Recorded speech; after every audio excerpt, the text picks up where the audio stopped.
Hey YouTube, welcome to another episode of News in 2 Minutes, bringing you the news that you need to know every day. Let's begin. Members of Egypt's Muslim Brotherhood have called for a countrywide day of anger after more than 300 people are confirmed to have been killed during military crackdowns. Violence continues to spread throughout the country this morning, with government buildings set on fire, policemen injured in the streets, and an increasing number of attacks on citizens by state police and the military.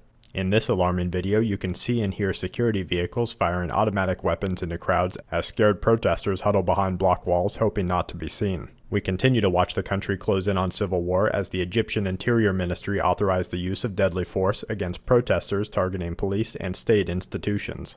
A series of strong earthquakes struck south of the New Zealand capital Wellington this morning, sending panicked citizens into the streets just weeks after a similar tremor struck the city. The largest of the earthquakes initially measured a 6.8 by the USGS and has since been downgraded to a 6.5, with a continuing series of strong aftershocks and no reported loss of life or widespread tsunami threat at this time.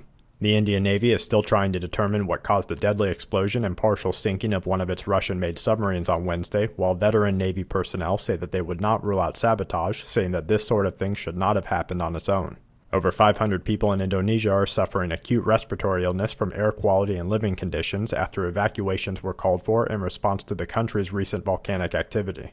A tropical wave that we have been watching has strengthened into this season's fifth named tropical storm. The storm, named Aaron by the World Meteorological Organization, is moving to the west-northwest at 15 miles per hour in waters that are barely warm enough to support itself. However, with an increasingly warm Caribbean, we may see Aaron continue to strengthen in the coming days. Libya's prime minister has threatened the use of military force against its people and any tankers coming into the country's port for the retrieval of oil that has not been sold by the country's official oil company after striking oil workers began marketing the liquid independently. And to wrap things up, scientists continue to make gains for treatment of the Ebola virus. Fears of supply disruption are keeping oil prices over $107 per barrel, and a powerful car bomb exploded in Beirut on Thursday, killing at least 18 people and injuring over 100. And that's it for this episode of News in 2 Minutes. Check back tomorrow for more news that the aware need the most. This week's News in 2 Minutes is brought to you by shtfplan.com, where even the officials go for news, and sqmetals.com for all your precious metal needs.